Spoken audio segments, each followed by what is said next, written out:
On floor 2 of the catacombs, you'll fight the next boss, Scarf. The dungeon and subsequent boss fights can all be done in floor 1 armor, but as you reach higher cata levels, better options become available. This guide is made keeping in mind that the player has at least Catacombs 9, at which point unlock zombie soldier armor. This easily outclasses the undungeonized dragon armors that were used in floor 1, as it is much cheaper and can be starred. If you still need to get to Catacombs 9 or complete floor 1, you can check out our previous video for more specific tips on floor 1 setups. The meta for floor 2 is getting effective health, also known as EHP, from your armor and pets. Damage should come from your weapons and reforges. EHP increases your survivability, so it's important to get it as high as you can. You can check your EHP by clicking on My Skyblock profile and hovering over the defense stat. Clearing the dungeon can be done in the same way as floor 1, if you're having trouble staying alive. But at this point, you can start to break off into smaller groups or solo rooms without mini-bosses. Although secrets aren't very important yet, it's best to start learning them as early as you can.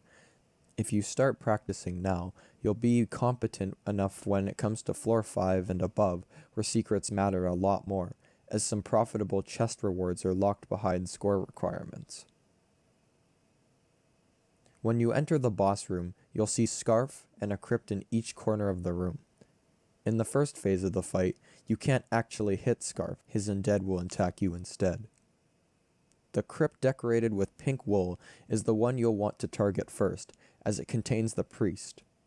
The priest can heal himself, the other undead, and Scarf. You'll want to get rid of him first to make dealing with the others quicker and easier. Once you killed all of Scarf's undead, the fight will enter phase 2, where Scarf himself will come fight you, as well as reviving all of his undead. The strategy is the same here. Focus on killing the priest first, then the undeads, and finally Scarf. Some notable drops from this floor include Scarf's studies and the adaptive blade.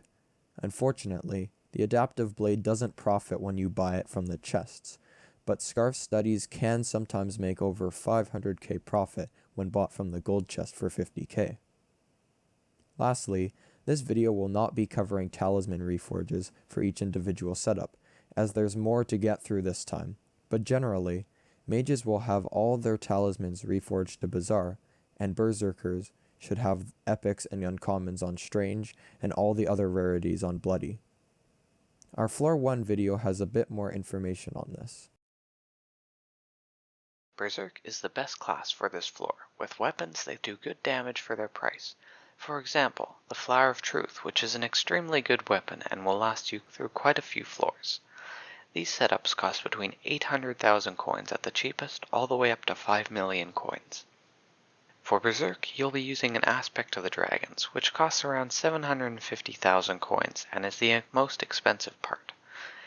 This should be reforged to Sharp for crit chance, or either Dirty or Spicy for damage. Epic Rarity Zombie Soldier Armor is very cheap. The full set costs about 80,000 coins from the auction house.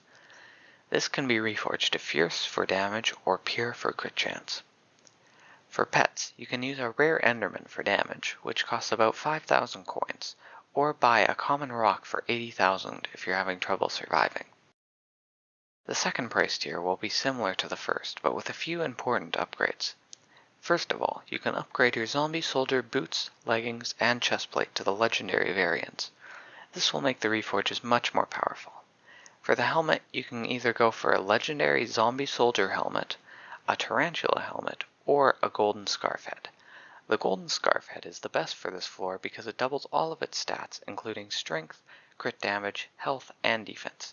Keep in mind that reforging the Golden Scarf head is expensive because its rarity is special. At this tier, the Rock Pet can be swapped out for a rare blue whale. If you have a lot of coins, the Flower of Truth should be your first upgrade, as it will last all the way up until floor 6 or 7. Your reforges and armor should stay the same, as you should mainly be focused on upgrading your Flower of Truth. As for pets, an uncommon griffin pet will cost around 1 million coins but is great for damage. A rare or epic blue whale pet can be used as well, although epic is much more expensive at 1.8 mil.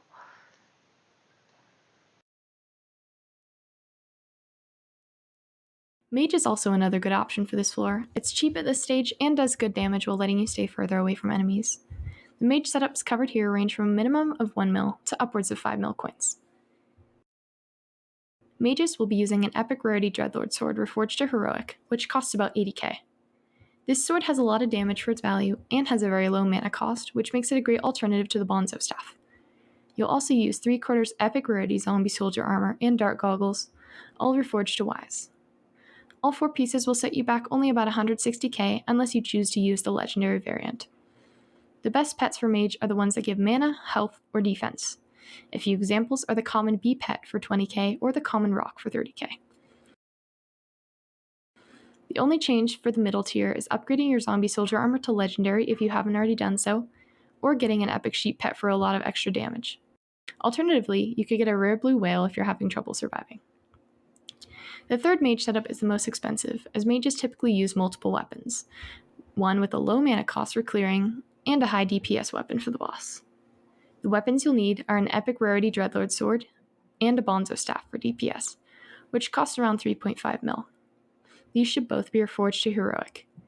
Your armor should be reforged to either wise or necrotic, and although necrotic will cost about 1.3 mil to put on the set, it has the highest intelligence of any reforge. An epic or legendary sheep can be used here for damage, with the legendary one going for about 4 mil. Like the Flower of Truth, this pet is a good investment if you can afford it, as it continues to be useful on later floors. A rare or epic blue whale pet can also be used for survivability. With the release of the Weaponsmith Workshop, the newly added artisanal shortbow makes early game archer viable. This bow isn't very strong on its own and can't be dungeonized. However, with some basic enchantments, hot potato books, and a full set of skeleton soldier armor, it can do decent damage. The bow itself costs 600 coins from the weaponsmith, but the added cost of hot potato books and the unreal or precise reforge will raise the price to 350k. Reforges for armor and talismans will be the same as the Berserker setup. For pets, an epic skeleton pet can be used for damage, although it might be hard to survive because skeleton soldier armor has pretty bad stats. Survivability pets will depend on your budget, with the cheapest being a common rock, all the way up to an epic blue whale. The support classes, tank and healer, still aren't essential on this floor. However, should you choose to play one, you will usually use a variation on a Berserker or a Mage setup. If you're playing healer, you should be using an item that increases healing on teammates. A few good options include the Mender Helmet, which doubles healing on others while in dungeons. This can be bought from Ophelia for 80k, or a more expensive Zombie Heart, which will also double healing on yourself and others for 300k. If there is a tank in your party, you should always use your Tether ability to increase the healing they get. In the boss room, spam your healing circle ability as much as possible, and if you notice someone's health quickly falling into the red, use your ultimate. As a tank, your armor should be reforged to Titanic for the most defense. A blue whale pet or rock pet should be used depending on your budget. You could also invest in some healing items for yourself, such as a Wand of Healing, Wand of Mending, or even a non-dungeonized zombie sword if you can afford it. One more thing to note is that while a stone chestplate from Ophelia's shop may seem like a good idea, it's really not worth the 80k it costs, and the zombie soldier armor has much better stats anyways. That's about it for the setups. We hope you have enjoyed and have a more clear idea about Floor 2 and its strategies. We spend a lot of time on these videos, and we'd really appreciate it if you liked or maybe even subscribed. Have a great day, and thanks for watching.